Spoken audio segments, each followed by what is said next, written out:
Well, I'd just like to welcome you to Words of Hope Counseling. I know that counseling can be kind of difficult, it's kind of uncomfortable, so I'd just like to congratulate you on actually coming in. Before we begin, I just have to go over a few things. This is our informed consent.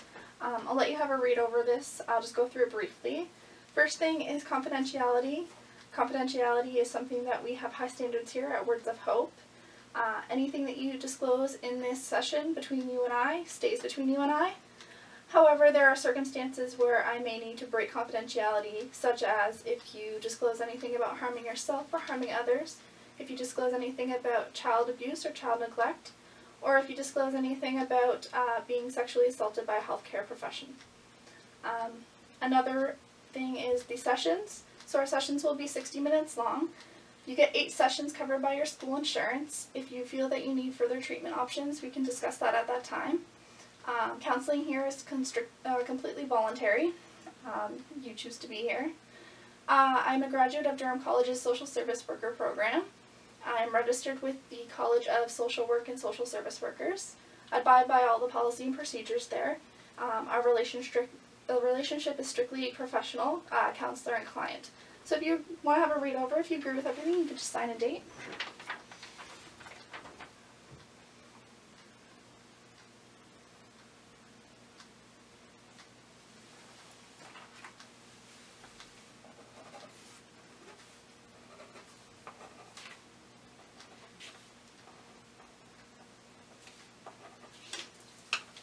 Okay, thank you. Okay. So what's happening with you today? It's just like a whole mess of things. A lot of different feelings, emotions going on.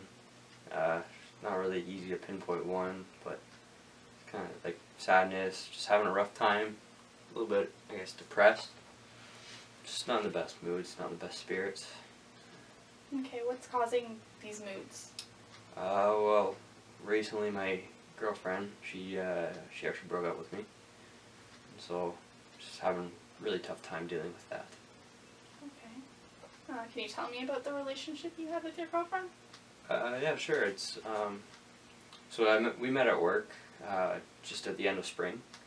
We work at the restaurant, just Shoeless Joe's, and I don't know. We met there and we got along really well. Things clicked.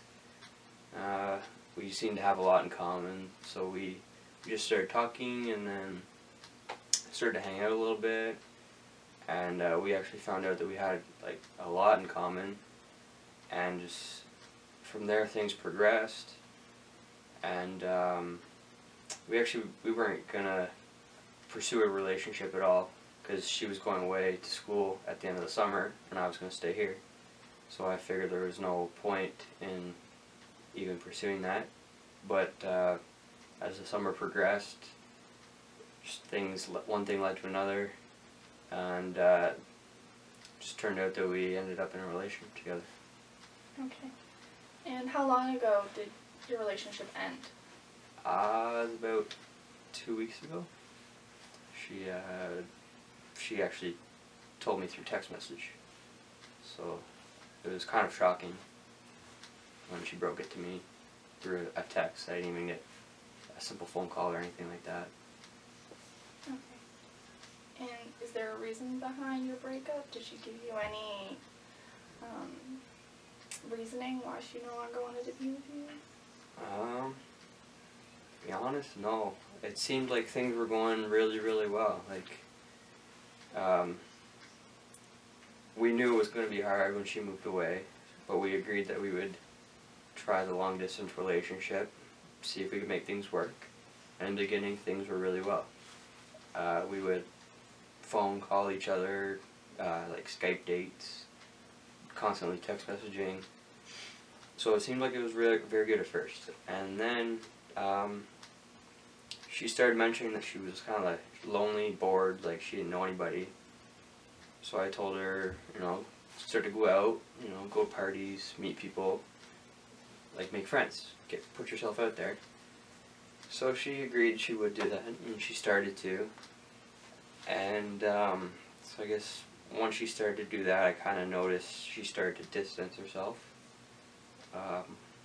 she started like bailing on our Skype dates. There wasn't very much texting going on. I barely even got phone calls from her, and just went downhill from there, I guess. And you said that she ended the relationship via text. Yeah. So, what was your initial reaction to that? Well, I was actually out with a couple of friends for coffee, and I got the text, and I looked at it, and I was shocked. I wasn't sure like if I was reading it correctly or what, and I was disbelief, I guess. And like I kept reading it over and over, and the more I read it, the more it started to sink in that she didn't want to be with me anymore, and it's just my emotions, I guess, progressed from shock to just anger, I guess, because she did it over a text message, right? And that made me pretty angry. She didn't have the decency to call me, or even a video chat or something. Anything would have been better than a text message. And then after that, it really, really started to hit me that we were over, and just sadness and depression just has really gotten a hold of me over the last couple weeks. Okay.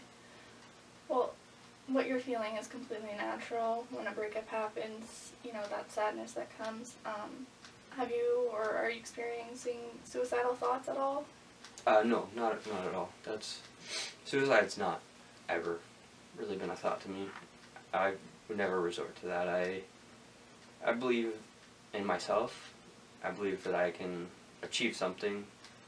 It's never crossed my mind. I know I can get past this. It's just how to get past it is what I'm having trouble with, I guess. Okay. How to deal with these feelings, if that makes sense. Have you ever had another girlfriend besides... Sorry, what was your girlfriend's name? That was Laura. Laura. Have you ever had another girlfriend besides Laura? Not a girlfriend per se. I've tried dating, but I've never really committed to a relationship before. I never really saw the point in it, so I've never pursued one. It's always been something I've kind of been weary of, I guess. I'm very hesitant to pursue it. Okay, so why are you weary about starting relationships? I think it has a lot to do with my childhood and my parents being divorced. And then I think it also has a lot to do with seeing some of my friends, and they've gone through relationships, and I've seen them end, and I've seen how much it hurts them. And it's just, I've always been scared of committing and then getting hurt in the end. So I've never really had a girlfriend until just this past summer. Okay. And why was Laura different? What made you want to pursue a relationship with her and not anybody else? It was, things just clicked. Like, it was never awkward with her. It never felt forced. Everything was so natural, and she had a lot in common. Like, we could spend all day doing nothing, and it would still be a great day. You know, everything was, she just made me feel really good when I was with her. I'd say she made me the happiest person I ever have been when I had spent that time with her. And so I've just, one thing led to another, and I ended up pursuing it. Now you mentioned that you have a fear of relationships due to your parents' divorce. Can you tell me a little bit about your family life growing up and how it was when your parents were married? For the most part, it wasn't the best. There was a lot of days where my parents were yelling, they're fighting, they're screaming, somebody's crying. It just seemed like it wasn't a very good atmosphere to grow up in. I never felt like I was happy, or I never felt like I was getting the attention that I deserved, because they were always so focused on fighting with each other. I always felt like I was second best, I guess. They were so consumed in their own issues, they never really took time to look at my issues that I had when with them fighting and how it affected me. They never considered that, I guess. So, growing up, I guess, yeah, it wasn't the best time. Okay, and what's your relationship like with your parents now? Now that they're split up, it's been pretty good. I live with my mother right now. And, yeah, things have changed a lot. We spend a lot of time together. We have found a lot of things that we have in common, so it's not horrible. It's a lot different than growing up. Like, I do feel like I'm getting the attention that I deserve. I feel a lot more appreciated, but it's still always in the back of my mind of when my parents were together and all the fighting. Like, I never really forget it.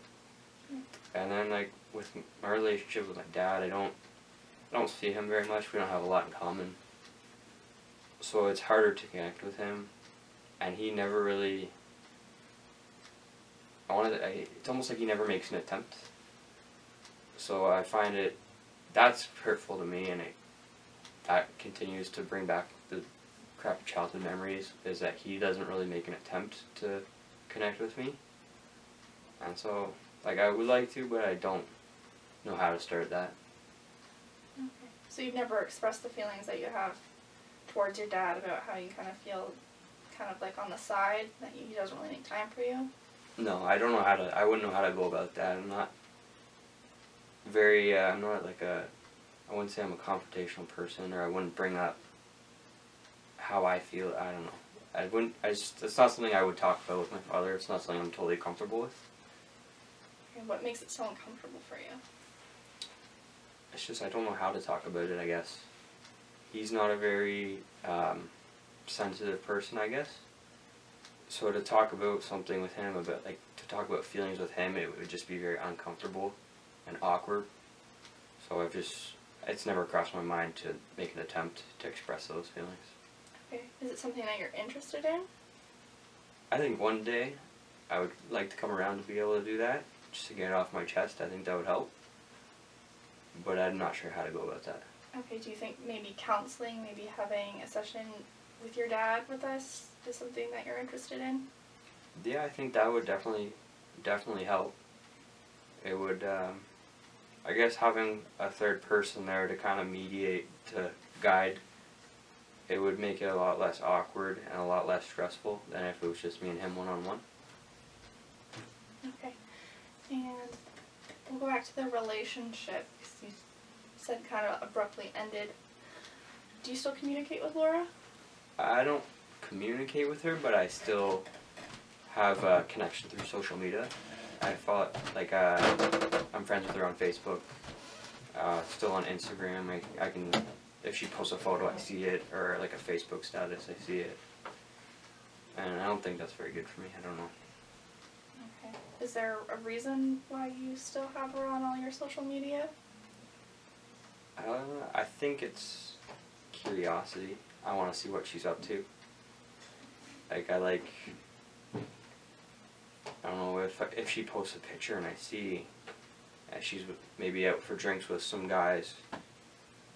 It's curiosity. I want to see what she's doing. I want to see if she's better off without me, if she misses me, that kind of thing. And have you disclosed your feelings about the breakup to Laura? No, not yet. I don't know how to go about that. Okay, what makes you not want to say anything?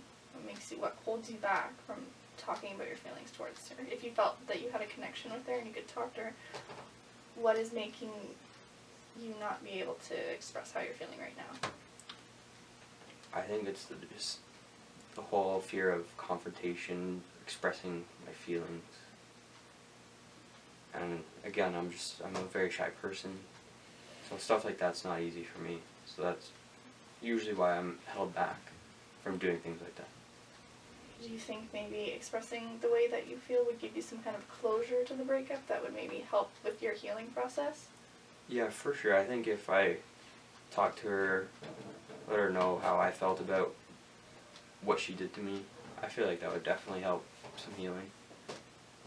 But again, I'm still the issue of the confidence and being able to do it. Now that we're on the topic of healing, what are some of the ways that you're coping with your breakup? Coping with the breakup, it's actually not going too well. I don't really talk to my friends lately. I've been blowing them off. School, I've kind of been skipping quite a bit of classes. Even just my regular hobbies, I don't even really do them anymore. Kind of just lock myself up in my room, shut myself out from the world right now. I don't really know how to cope with it. So you need to kind of keep those social supports open. You know, you need to communicate with your friends. You shouldn't be blowing them off because you want to keep that connection. You want that support. So what's making it difficult for you to attend school? I think it's I'm just having a hard time focusing. I'm not sure if it's that I picked something I'm not very interested in, because I thought I was going to be interested, but from the past few weeks it's not exactly what I thought it was going to be. So it's hard to get my attention, I guess. Hard to keep me interested, keep me wanting to learn. Okay. On a scale of 1 to 10, how important is going to college for you? I think it's probably a 7. I understand the importance of going to college. I know that if I want to progress into the world of work, this is my best option, is to get a good education, diploma, degree, whatever. It'll give me really good chances into getting a successful career. But at the same time, I kind of feel like this time that I'm spending at school, I could be spending working right now, you know, working towards a promotion, establishing myself, just getting out there, figuring things out. Who influenced you to go to school? It was definitely my parents. Both my parents went to college and post-secondary. So there's a lot of pressure there. They're always looking at schools, looking at programs, always just mentioning things to me about schools and all the benefits and how I should go. So there's a lot of pressure there. I felt like I was almost forced into going to post-secondary. And what program are you taking now? I'm in the electrical technician program. And how are your grades in the program? They're not as good as they should be. I know that. I'm not failing, but I'm also not doing the best. The grades that I'm getting don't show my ability to complete work. Do you think maybe it has something to do with you're not really sure about the program that you picked and you're kind of feeling emotionally unstable right now? Do you think that speaking with an academic advisor would be something that you're interested in? Yeah, I think that could definitely benefit me. I'd definitely be interested in doing that. Okay, and have you ever spoke to anybody about school? Have you ever seen an academic advisor before? No, never. Okay, I think that would be really helpful for you. They'll just go over your goals and what you're looking for. Maybe a program change would be best suited for you. You say you feel forced to go to school.